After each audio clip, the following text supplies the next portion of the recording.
Assalamualaikum warahmatullahi wabarakatuh. Hai teman-teman pendengar setia Om Brimo si pendongeng.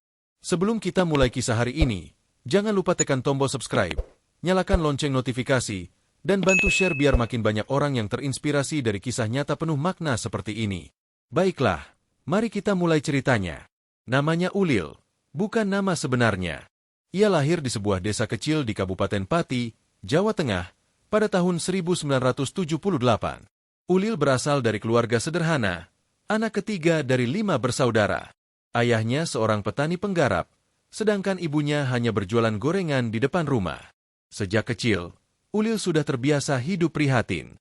Ia hanya lulusan SMP, karena setelah itu harus membantu orang tuanya mencari nafkah. Waktu itu, sekitar tahun 1995, Ulil mulai bekerja di bengkel tambal ban milik pamannya di pinggir jalan raya. Setelah beberapa tahun belajar, Ulil memberanikan diri membuka lapak tambal ban kecil di depan rumahnya sendiri pada tahun 2000. Dengan modal kompresor bekas dan alat seadanya, ia mulai melayani orang-orang yang bannya bocor, dari sepeda sampai truk besar. Setiap hari, dari pagi buta sampai malam, Ulil bekerja tanpa lelah. Panas, debu, bahkan hujan deras bukan alasan untuk berhenti. Tapi satu hal yang selalu ia pegang teguh, ia selalu menabung, walau hanya 1.000-2.000 per hari. Ulil punya satu mimpi besar, mimpi yang mungkin dianggap mustahil oleh banyak orang seusianya. Ia ingin naik haji. Setiap kali mendengar suara adzan, Ulil selalu berdoa diam-diam di balik deru kompresor tuanya. Ya Allah, kalau rezekiku halal, cukupkan aku untuk bisa ke rumah MU. Begitu katanya setiap hari. Tahun demi tahun berlalu. Kompresornya berganti baru, lapaknya makin ramai, dan pelanggan makin percaya. Uang tabungannya pun perlahan bertambah. Tak pernah ia gunakan untuk foya-foya. Ia bahkan menolak membeli motor baru, karena baginya, yang penting ban pelanggan tertambal, dan tabungannya tetap aman. Pada tahun 2010, Ulil sudah berhasil menikah dengan seorang perempuan sederhana bernama Rokayah. Dari pernikahan itu, mereka dikaruniai 2 orang anak, Siti dan Hasan. Keluarganya hidup cukup, tidak berlebihan. Tapi Ulil selalu mengingatkan anak-anaknya, ayah ini cuma tukang tambal ban, tapi rezeki yang halal lebih berharga dari apapun.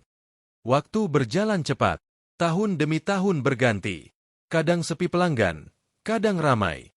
Kadang rezeki datang dari arah yang tak disangka. Namun Ulil tak pernah berhenti menabung. Ia bahkan punya kebiasaan unik.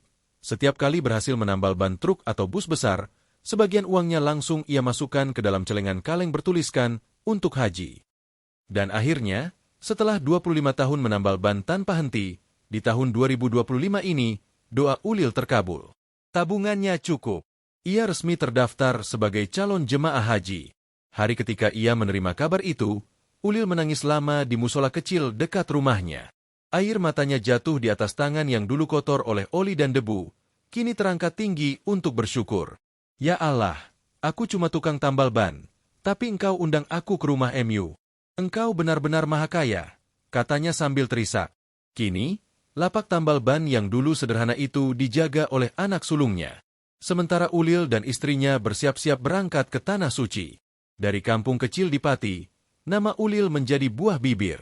Semua orang bangga padanya, bukan karena kekayaannya, tapi karena kesungguhannya dalam menjaga rezeki yang halal dan kesabarannya menabung tanpa putus harapan. Kisah ini menjadi pengingat bagi kita semua, bahwa sekecil apapun pekerjaan kita, jika dilakukan dengan ikhlas dan jujur, maka Allah akan angkat derajat kita dengan cara yang tak pernah kita duga. Terima kasih sudah mendengarkan kisah inspiratif ini. Kalau kamu suka cerita seperti ini, jangan lupa subscribe, like, dan tulis pendapatmu di kolom komentar. Sampai jumpa di kisah nyata berikutnya. Bersama Om Brimo si pendongeng. Salam hangat dan wassalamualaikum warahmatullahi wabarakatuh.